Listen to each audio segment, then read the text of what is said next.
नमस्कार साथियों, मैं आज अति महत्वपूर्ण सेशन के साथ आपके सामने पुनः उपस्थित हुआ हूं ताकि आने वाला एग्जाम में आपको अधिक से अधिक मदद मिल सके।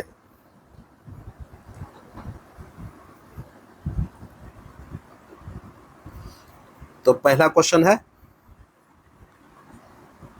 पूलमपारा पंचायत देश का पहला पूरी तरह से डिजिटल साक्षरता वाला पंचायत बन गया है। सोचिए दोस्तों, ये पूलमपारा जो पंचायत देश का पहला पूरी तरह से डिजिटल साक्षरता वाला पंचायत बन गया है। यह कहाँ है? यह जो है केरल में है। ये कहाँ है? ये केरल में है। ऑप्शन ए हो जाएगा। ये पूलमपारा पंचायत है। ये पूलमपारा लिख लीजिएगा आप लोग सही से। पूलमपारा, ये पूलमपारा पंचायत है जो कि देश का पहला पूरी तरह से डिजिटल साक्षरता वाला पंचायत बन गया है, जो कि केरल में है। क्लियर? ऑप्शन ए हो जाएगा। नेक्स्ट क्वेश्चन है, किस देश ने क्या किया है? स्ट्रीट, ये स्ट्रीट है। ये स्ट्रीट कर लीजिएगा आप लोग। स्ट्रीट, किस देश ने स्ट्रीट चाइल्ड क्रिकेट विश्व कप 2023 का आयोजन किया गया है? किस देश में क्या किया है? यह जो है स्ट्रीट चाइल्ड क्रिकेट विश्व कप 2023 जो हुआ है वो किस देश में आयोजित हुआ था? तो ये 2023 में भारत में हुआ। ऑप्शन ए हो जाएगा। स्ट्रीट चाइल्ड क्रिकेट विश्व कप 2023 का जो आयोजन किया गया है वो 2023 में वो भारत में ही किया गया है। ऑप्शन क्या हो जाएगा? ऑप्शन ए हो जाएगा। क्लियर? नेक्स्ट क्वेश्चन है, नवंबर 6 नवंबर 1942 ईस्वी को 6 नवंबर 1942 ईस्वी को हजारीबाग जेल से भाग निकलने वाले राष्ट्रीय नेता कौन थे? देखिए, 6 नवंबर 1942 ईस्वी को हजारीबाग जेल से भाग निकलने वाले राष्ट्रीय नेता कौन थे? तो भाग जो निकलने वाले 6 नवंबर 1942 को जो भागा था हजारीबाग जेल से, वह कौन कौन थे? तो याद कीजिए, योगेंद्र शुक्ल, जयप्रकाश नारायण, गुलाबी सोनार, ये तीनों जो है 6 नवंबर 1942 ईस्वी को हजारीबाग जेल से फरार हुए थे। ऑप्शन ए हो जाएगा। योगेंद्र शुक्ल, जेपी नारायण, जयप्रकाश नारायण जिनको बोलते हैं, और गुलाबी सोनार, ये तीनों जो व्यक्ति थे ये क्या हुए थे? ये 6 नवंबर 1942 को हजारीबाग जेल से फरार हुए थे। क्लियर हो गया होगा। नेक्स्ट क्वेश्चन है, हाल ही में वर्ल्ड चैंपियनशिप ऑफ लीजेंड 2024 का खिताब किसने जीता है? हाल ही में वर्ल्ड चैंपियनशिप लीजेंड वाला जो हुआ है, वर्ल्ड चैंपियनशिप ऑफ लीजेंड 2024 का खिताब भारत चैंपियंस ने जीता है। किसने जीता है? भारत चैंपियंस ने जीता है। ऑप्शन क्या हो जाएगा? भारत चैंपियंस हो जाएगा। Option A. नेक्स्ट क्वेश्चन है, हाल ही में चर्चा में रहे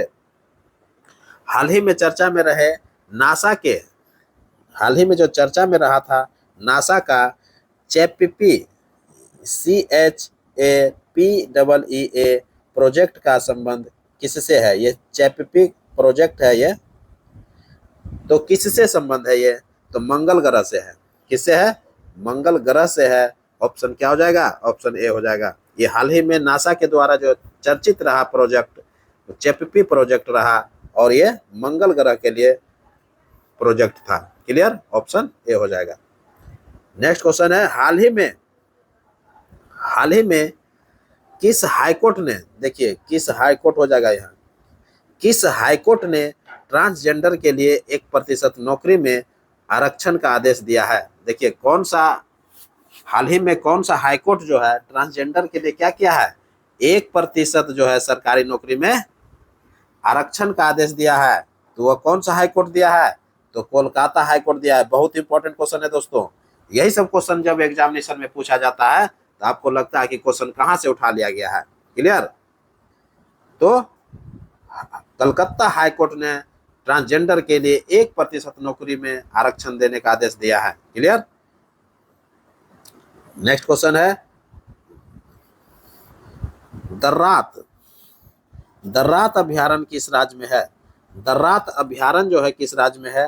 तो ये राजस्थान में पड़ता है। दर्रात अभ्यारण्य कहाँ पड़ता है? राजस्थान में पड़ता है ये दर्रात अभ्यारण्य। ऑप्शन ए हो जाएगा। नेक्स्ट क्वेश्चन है हुड़किया, हुड़किया बौल लोक नृत्य शैली किस राज्य से संबंधित है? हुड़किया बौल लोक नृत्य शैली किस राज्य से संबंधित है? तो उत्तराखंड से संबंधित है। ये हुड़किया बौल नृत्य है। ये हुड़किया क्या है? बौल लोक नृत्य है, जो कि कहाँ का है? उत्तराखंड का है। ऑप्शन ए हो जाएगा। नेक्स्ट क्वेश्चन है भगत सिंह, देखिए ये भगत सिंह हो जाएगा, भगवंत लिख दिया है। भगत सिंह एवं बटुकेश्वर दत्त ने दिल्ली केंद्रीय विधानसभा में स्मोक बम फेंके। देखिए स्मोक बम फेंका गया था, सभी लोग जानते हैं कि दिल्ली के केंद्रीय विधानसभा में स्मोक बम फेंका गया था। दिल्ली के भगत सिंह एवं बटुकेश्वर दत्त ने दिल्ली के केंद्रीय विधानसभा में स्मोक बम फेंके थे। वे किसका विरोध कर रहे थे? स्मोक बम जो फेंके थे वे किसका विरोध कर रहे थे? तो किसका विरोध कर रहे थे? ट्रेड डिस्प्यूट बिल का। किसका कर रहे थे? ट्रेड डिस्प्यूट बिल का एंड पब्लिक सेफ्टी बिल। ये जो ऑप्शन सी देख रहे हैं ट्रेड, ये अलग है, एंड अलग कर लीजिएगा। ये ट्रेड डिस्प्यूट बिल एवं एंड पब्लिक सेफ्टी बिल के विरोध में जो है ये असेंबली में बम फेंके थे, जो कि स्मोक बम थे। क्लियर हो गया होगा। नेक्स्ट क्वेश्चन है पटना को अजीमाबाद नाम किसने दिया था? पटना को अजीमाबाद किसने नाम दिया था? तो राजकुमार अजीम ने नाम दिया था। कौन दिया था? पटना को अजीमाबाद के नाम से बसाया था और नाम उसका अजीमाबाद कर दिया था। कौन किया था? राजकुमार अजीम ने किया था। ऑप्शन बी हो जाएगा। नेक्स्ट क्वेश्चन है भारत संविधान, देखिए भारतीय संविधान हो जाएगा। भारत संविधान में एकल नागरिकता का प्रावधान किस देश से लिया है? भारतीय संविधान में जो एकल नागरिकता का प्रावधान लिया है वह किस देश से लिया है? तो ब्रिटेन से लिया है। दोस्तों भारत संविधान में क्या किया है? एकल नागरिकता को प्रावधान लिया है। तो किस देश से लिया है? तो ब्रिटेन से लिया है। ऑप्शन ए हो जाएगा। नेक्स्ट क्वेश्चन है हृदय कब आराम करता है? बहुत इंपॉर्टेंट क्वेश्चन। हृदय जो है कब आराम करता है? हम लोग सभी लोग जानते हैं कि हृदय जो होता है हमेशा धड़कते रहता है। तो हृदय जो आराम करता है वो दो धड़कनों के बीच में करता है। जब दो धड़कन होता है तो उसके बीच में जो समय मिलता है उसमें हृदय आराम करता है। तो ऑप्शन क्या हो जाएगा? दो धड़कनों के बीच। तो ऑप्शन ए हो जाएगा। क्लियर। नेक्स्ट क्वेश्चन है विजयनगर साम्राज्य में ग्रामीण शासकीय इकाई पर शासन के लिए, विजयनगर साम्राज्य में की चर्चा कर रहा है कि विजयनगर साम्राज्य में ग्रामीण शासकीय इकाई पर शासन के लिए 12 व्यक्तियों को नियुक्त किया जाता था। उसे क्या कहते थे? तो अयंगार कहा जाता था। उसे क्या कहा जाता? अयंगार कहा जाता था। ऑप्शन सी हो जाएगा।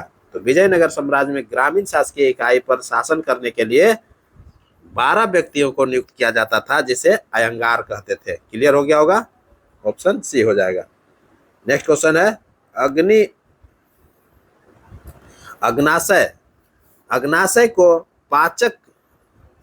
को पाचक रस के उत्पादन के लिए उत्तेजित करने वाला हार्मोन कौन है? तो अग्नाशय से पाचक रस कहाँ से निकलता है? अग्नाशय से निकलता है। ये क्वेश्चन भी बनता है कि अग्नाशय पाचक रस कहाँ से निकलता है? तो अग्नाशय से निकलता है। वही कह रहा है कि अग्नाशय को जो है पाचक रस के उत्पादन के लिए उत्तेजित करने वाला हार्मोन कौन है? जो कि पाचक रस जो है अग्नाशय से निकलेगा तो क्या कौन उत्तेजित करेगा? तो वो सिक्रीटिन नाम का जो हार्मोन है यही उत्तेजित करता है। किसको उत्तेजित करता है? अग्नाशय को उत्तेजित करता है। क्यों करता है? पाचक रस के उत्पादन के लिए। क्लियर हो गया होगा। नेक्स्ट क्वेश्चन, किस अर्थशास्त्री ने 1929 से 30 की महामंदी को, 1929 ईस्वी में महामंदी आया था और 1929-30 के जो महामंदी हुआ था उसको सुधारने के लिए राजकोषीय नीति के उपाय का उपयोग किसने किया था? तो कौन ऐसा अर्थशास्त्री था जो कि राजकोषीय नीति के उपाय का उपयोग किया था? तो प्रोफेसर किन्स ने किया था। ऑप्शन सी हो जाएगा, प्रोफेसर किन्स ने किया था। क्लियर। नेक्स्ट क्वेश्चन है, मॉडभेट का संबंध, मॉडभेट का संबंध किससे है? तो मॉडभेट का जो संबंध है वो उत्पाद कर है। क्या है? मॉडभेट जो है उत्पाद कर है। ऑप्शन बी हो जाएगा। नेक्स्ट क्वेश्चन है, फारस के सुल्तान, फारस के सुल्तान मिर्जा शाहरुख के राजदूत अब्दुल रज्जाक ने किस विजयनगर सम्राट के शासनकाल में विजयनगर की यात्रा किया था? देखिए बहुत इंपॉर्टेंट क्वेश्चन हो गया। कह रहा है कि फारस का जो सुल्तान थे मिर्जा शाहरुख, उनके राजदूत थे अब्दुल रज्जाक। उनके राजदूत कौन थे? अब्दुल रज्जाक। और अब्दुल रज्जाक जो है विजयनगर सम्राट के शासनकाल में किस, वो विजयनगर के जो यात्रा किया था उस समय विजयनगर में कौन साम्राज्य में शासन कर रहा था? तो विजयनगर साम्राज्य के जो सम्राट थे उस समय कौन थे? देवराय द्वितीय थे। कौन थे? देवराय द्वितीय, जो कि अब्दुल रज्जाक जब विजयनगर का यात्रा कर रहे थे तो उस समय देवराय द्वितीय शासन कर रहे थे। अब्दुल रज्जाक कौन थे? तो फारस के सुल्तान मिर्जा शाहरुख के राजदूत थे। अब्दुल रज्जाक कौन थे? फारस के सुल्तान मिर्जा शाहरुख के राजदूत थे। क्लियर। नेक्स्ट क्वेश्चन है, हाल ही में एक वैज्ञानिक, हाल ही में एक वैज्ञानिक एक उत्पाद योजना किसने प्रारंभ किया है? ये जो हाल ही में जो एक वैज्ञानिक एक उत्पाद योजना प्रारंभ किया है तो वो किसने किया है? तो ICAR ने किया है। ऑप्शन सी हो जाएगा, ICAR ने किया है। एक वैज्ञानिक एक उत्पाद योजना का प्रारंभ किया है। क्लियर। नेक्स्ट क्वेश्चन है, हाल ही में किसे, किसे हो जाएगा, किसे फिर से अंतर्राष्ट्रीय ओलंपिक समिति के सदस्य चुना गया है? हाल ही में जो है किसे फिर से अंतर्राष्ट्रीय ओलंपिक समिति के सदस्य चुना गया है? तो नीता अंबानी को चुना गया है। किसको चुना गया है? नीता अंबानी को चुना गया है। ऑप्शन बी हो जाएगा। क्लियर। नेक्स्ट क्वेश्चन है, बिहार जलप्रपात किस नदी पर है? बहुत इंपॉर्टेंट क्वेश्चन। बिहार जलप्रपात किस नदी पर है? तो टोन्स नदी पर है दोस्तों। बिहार जलप्रपात किस नदी पर है? टोन्स नदी पर है। ऑप्शन बी हो जाएगा। नेक्स्ट क्वेश्चन है, धान के खेत से निकलने वाली गैस कौन है? धान के जो खेत से निकलने वाली गैस है वो मीथेन गैस निकलता है। ऑप्शन क्या हो जाएगा? ऑप्शन बी हो जाएगा। क्लियर। नेक्स्ट क्वेश्चन है, चीनी का कटोरा किसे कहा जाता है? चीनी का कटोरा किसे कहा जाता है? तो चीनी का जो कटोरा कहा जाता है उसको क्यूबा को कहा जाता है। किसको कहा जाता है? क्यूबा को कहा जाता है। ऑप्शन सी हो जाएगा। नेक्स्ट क्वेश्चन है, निम्न में से कौन सा कथन सत्य है? अब एक एक कथन को हम लोग देखते हैं और एक एक कथन के बारे में चर्चा करेंगे। पहला कथन है, कह रहा है कि महाराजा रंजीत सिंह का विदेश मंत्री फकीर अजीजुद्दीन था। देखिए महाराजा रंजीत सिंह का जो विदेश मंत्री था फकीर अजीजुद्दीन था, ये बिल्कुल सत्य है। और महाराजा रंजीत सिंह जो थे सिख साम्राज्य के संस्थापक भी है, ध्यान में रखिएगा। क्लियर। दूसरा ऑप्शन ले रहा है कि रंजीत सिंह का वित्त मंत्री दीनानाथ थे। रंजीत सिंह का जो वित्त मंत्री थे वो दीनानाथ थे, बिल्कुल सत्य है। देखिए विदेश मंत्री फकीर अजीजुद्दीन था और वित्त मंत्री दीनानाथ थे। क्लियर। और तीसरा है कि सिख साम्राज्य के संस्थापक रंजीत सिंह थे। अभी जस्ट हम बता रहे थे कि सिख साम्राज्य के संस्थापक रंजीत सिंह थे। ये ऑप्शन सही है। तो उपयुक्त में से तीनों कथन सत्य हो गया। उपयुक्त में से ऑप्शन एक से अधिक हो जाएगा। क्लियर। नेक्स्ट क्वेश्चन है, कनाडा की तटीय रेखा की लंबाई विश्व में सबसे अधिक है, इसकी लंबाई कितना है? कनाडा का जो तटीय रेखा है वो की लंबाई जो है विश्व में सबसे अधिक है। कभी कभी क्वेश्चन भी पूछता है कि विश्व में वह कौन सा देश है जिसका तटीय रेखा जो है सबसे लंबा है? तो सबसे तटीय जो रेखा लंबाई है वो कनाडा का है, जो कि कितना है? 20-20 80 है, 20-20 80 किलोमीटर है, ऑप्शन बी हो जाएगा। तो 20-20 80 किलोमीटर हो जाएगा, अर्थात 2 लाख कितना हो गया, 2,02,080 किलोमीटर हो गया। क्लियर। तो 20-20 80 किलोमीटर ये जो है कनाडा की तटीय रेखा की लंबाई है। क्लियर हो गया होगा, ऑप्शन बी हो जाएगा। नेक्स्ट क्वेश्चन है, हाइड नामक अस्थि कहाँ पाई जाती है? हाइड नामक अस्थि जो है कहाँ पाई जाती है? तो ये खोपड़ी में पाया जाता है। हाइड नाम का जो अस्थि है ये खोपड़ी में पाया जाता है, ऑप्शन सी हो जाएगा। क्लियर। नेक्स्ट क्वेश्चन है, भारत में कुल कितने क्षेत्रीय परिषद है? देखिए बहुत इंपॉर्टेंट क्वेश्चन आ गया। भारत में कुल कितने क्षेत्रीय परिषद है? तो भारत में कुल जो है 5 क्षेत्रीय परिषद है, और क्षेत्रीय परिषद की जो अध्यक्षता करता है ये गृह मंत्री करता है। कौन करता है? भारत के गृह मंत्री करता है, ऑप्शन ए हो जाएगा। 5 जो है कुल क्षेत्रीय परिषद है भारत में। क्लियर। नेक्स्ट क्वेश्चन है, गौतम बुद्ध का जन्म कहाँ हुआ था? देखिए गौतम बुद्ध के बारे में क्वेश्चन पूछ लिया गया है। तो गौतम बुद्ध का जो जन्म हुआ था वो नेपाल में हुआ था, कपिल वस्तु के निकट लुम्बिनी में हुआ था। क्लियर। तीनों बात हम बोल दिए। गौतम बुद्ध का जो जन्म हुआ था नेपाल में हुआ था, कपिल वस्तु के निकट लुम्बिनी में हुआ था, ध्यान में रखिएगा। क्लियर। 563 ईसा पूर्व में हुआ था। कब हुआ था? 563 ईसा पूर्व में हुआ था, ध्यान में रखिएगा। गौतम बुद्ध का जो जन्म हुआ था 563 ईसा पूर्व में हुआ था, नेपाल के कपिल वस्तु लुम्बिनी में हुआ था। क्लियर हो गया होगा। तो ऑप्शन क्या हो जाएगा? ऑप्शन ए हो जाएगा, लुम्बिनी। क्लियर। जबकि गौतम बुद्ध का जो मृत्यु हुआ था कहाँ हुआ था? 483 ईसा पूर्व में हुआ था, ध्यान में रखिएगा। 483 ईसा पूर्व में हुआ था, और देवरिया उत्तर प्रदेश में हुआ था। कहाँ हुआ था? देवरिया उत्तर प्रदेश में कुशीनगर में हुआ था।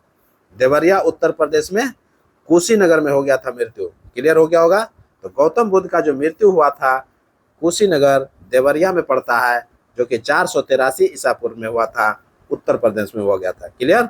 और क्यों हुआ था? चुंद द्वारा अर्पित भोजन के बाद जो है इनका मृत्यु हो गया था। किसके भोजन के अर्पित करने के बाद? चुंद नाम का व्यक्ति थे, चुंद द्वारा जो है अर्पित भोजन के बाद गौतम बुद्ध की मृत्यु हो जाती है। क्लियर। गौतम बुद्ध का जो पिता थे शुद्धोधन थे। गौतम बुद्ध के पिता का नाम क्या थे? शुद्धोधन थे, जो कि शाक्य गण के मुखिया थे। क्लियर। और माता जो थी गौतम बुद्ध का माया देवी थी, जो कि माया देवी की मृत्यु हो जाता है इनके जन्म के 7वें दिन ही हो जाता है।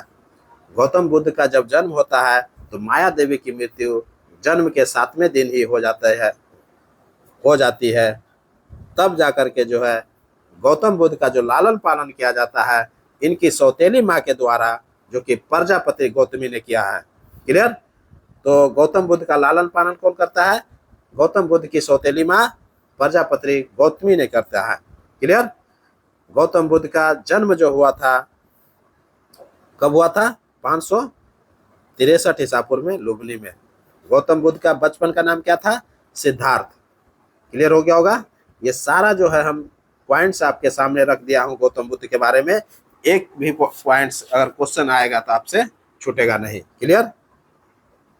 तो आगे बढ़ जाते हैं। नेक्स्ट क्वेश्चन, प्रथम जैन संगति का आयोजन कहाँ हुआ था? प्रथम जैन संगति का आयोजन कहाँ हुआ था? तो प्रथम जो जैन संगति हुआ था वो पाटलिपुत्रा में हुआ था। प्रथम जैन संगति कहाँ हुआ था? पाटलिपुत्रा में हुआ था, ऑप्शन ए हो जाएगा। और 300 ईसा पूर्व में हुआ था। कब हुआ था? 300 ईसा पूर्व में हुआ था ये प्रथम जैन संगति। क्लियर। और इसकी जो अध्यक्षता किया गया था उस्तुल भद्र के द्वारा किया गया था। इसकी जो अध्यक्षता किया था प्रथम जैन संगति का अध्यक्षता उस्तुल भद्र के द्वारा किया गया था। क्लियर। और जैन संगति जो दूसरा जैन संगति हुआ था बल्लभी गुजरात में हुआ था। क्लियर। दूसरा जो जैन संगति हुआ था बल्लभी गुजरात में हुआ था और 6ठी शताब्दी में हुआ था। कब हुआ था? 6ठी शताब्दी में हुआ था, जिसकी अध्यक्षता जो है क्षमा सरवन ने किया था। जिसकी अध्यक्षता कौन किया था? क्षमा श्रवण ने किया था। क्लियर हो गया होगा। तो प्रथम जैन संगति का आयोजन कहाँ हुआ था? पाटलिपुत्र बिहार में हुआ था। दूसरी जैन संगति का आयोजन कहाँ हुआ था? बल्लभी गुजरात में हुआ था। तो क्लियर हो गया होगा। इस तरह से आप क्लियर हो गए होंगे जैन संगति के बारे में। दो गो जैन संगति हुआ है, एक पहला पाटलिपुत्रा में, दूसरा बल्लभी गुजरात में। क्लियर। नेक्स्ट क्वेश्चन देखते हैं। सुल्तान की उपाधि, देखिए बहुत इंपॉर्टेंट क्वेश्चन आ गया। सुल्तान की उपाधि धारण करने वाला प्रथम शासक कौन था? सुल्तान की जो उपाधि धारण किया था, पहला शासक जो थे महमूद गजनी थे। पहला शासक कौन थे जो कि सुल्तान की उपाधि धारण किया था? महमूद गजनी ने किया था। गजनी के सेना में, देखिए गजनी जो है बहुत इंपॉर्टेंट क्वेश्चन आ जाता है इससे।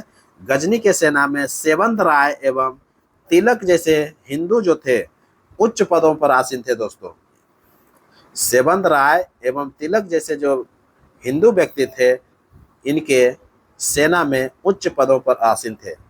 ये दो नाम रखिएगा याद। ये मोहम्मद गजनी के बारे में क्या नाम याद रखना है कि इनके सेना में जो थे सेवंत राय एवं तिलक जैसे हिंदू उच्च पदों पर आसीन थे। क्लियर। मोहम्मद गजनी के दरबार में अलबरूनी, फिरदौसी, उत्तवी और फारूकी ये जो थे रहते थे। अलबरूनी, फिरदौसी, उत्तवी, फारूकी ये गजनी के दरबार में रहते थे। क्लियर। जो कि जब मोहम्मद गजनी भारत पर आक्रमण करता है, उसी के साथ जो है अलबरूनी जो है भारत यात्रा करता है। क्लियर। और पुस्तक लिखता है किताब उल हिंद। किताब उल हिंद पुस्तक के लेखक कौन है? अलबरूनी है। क्लियर। तो इस तरह से पॉइंट्स को आप क्लियर रखिएगा। महमूद गजनी जो थे, सबसे जो चर्चित इसका आक्रमण रहा भारत के विरुद्ध, वो सोमनाथ का मंदिर रहा 1025 ईस्वी में। 1025 ईस्वी में जो सोमनाथ का मंदिर जो लूटा गया था, वो सबसे जो है प्रसिद्ध आक्रमण रहा था। क्लियर। तो महमूद गजनी का मृत्यु हो जाता है 1030 ईस्वी में, जबकि महमूद गजनी का अंतिम आक्रमण जो होता है जाटों के विरुद्ध 1027 में होता है, और मोहम्मद गजनी का मृत्यु 1030 में हो जाता है। क्लियर हो गया होगा। नेक्स्ट क्वेश्चन है, निम्न कथन में से कौन सत्य है? तो एक एक करके कथन देखते हैं। पहला है, शुंग वंश के बाद कन्नब वंश ने भारत पर शासन किया था। शुंग वंश के बाद कन्नब वंश ने भारत पर शासन किया था। यह नहीं होगा। शुंग वंश के बाद कन्नब वंश ने भारत पर शासन किया, यह बिल्कुल सत्य है। दूसरा है, कुमार संभव महाकाव्य कालिदास ने लिखा है। बिल्कुल सत्य है। कुमार संभव महाकाव्य जो है कालिदास ने लिखा है। कालिदास को भारत का शेक्सपियर भी कहा जाता है, यह बिल्कुल सत्य है। क्लियर। तो कुमार संभव महाकाव्य जो किसने लिखा है? कालिदास ने लिखा है, और कालिदास को भारत का शेक्सपियर भी कहा जाता है, यह बिल्कुल सत्य है। और कालिदास जो थे चंद्रगुप्त किसके दरबार में रहते थे?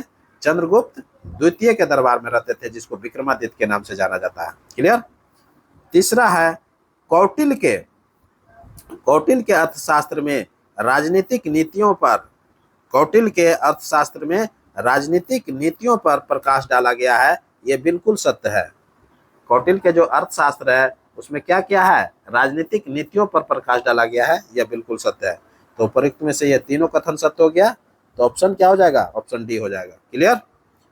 नेक्स्ट क्वेश्चन है, और ये अंतिम क्वेश्चन आ गया। कह रहा है कि गौतम बुद्ध को एक देवता का स्थान किस राजा के युग में प्राप्त हुआ था? देखिए बहुत इंपॉर्टेंट क्वेश्चन आ गया। गौतम बुद्ध के बारे में भी हम चर्चा ही कर रहे थे। गौतम बुद्ध को एक देवता का जो स्थान मिला है वह कनिष्क के शासनकाल में मिला था, और कनिष्क का जो शासनकाल था ये 78 ईस्वी से 102 ईस्वी के मध्य जो है गौतम बुद्ध को देवता का स्थान मिला था। क्लियर हो गया होगा। कनिष्क का जो शासनकाल चला 78 ईस्वी से 102 ईस्वी तक, इसी बीच में गौतम बुद्ध को एक देवता का स्थान प्राप्त हुआ। कनिष्क जो है कुषाण वंश का सबसे प्रतापी शासक हुआ था। क्लियर। कनिष्क जो है कुषाण वंश का सबसे प्रतापी शासक हुआ था। क्लियर हो गया होगा। तो अब जो है हमको इसी के साथ इजाजत दीजिए। मैं पुनः एक नए वीडियो के साथ आपके सामने उपस्थित होऊंगा। तब तक के लिए पढ़िए। मैं इसी तरह मैं नए जोश के साथ आपके सामने उपस्थित होऊंगा। और आप भी जो है अपनी पूरी ताकत जो है सभी वीडियो देखने में लगा दीजिए और एक एक वीडियो देखने का प्रयास कीजिएगा। तब जाकर के जो है एग्जाम में सफलता आपको कोई नहीं रोक सकता है। क्लियर। तो नमस्कार, जय हिंद।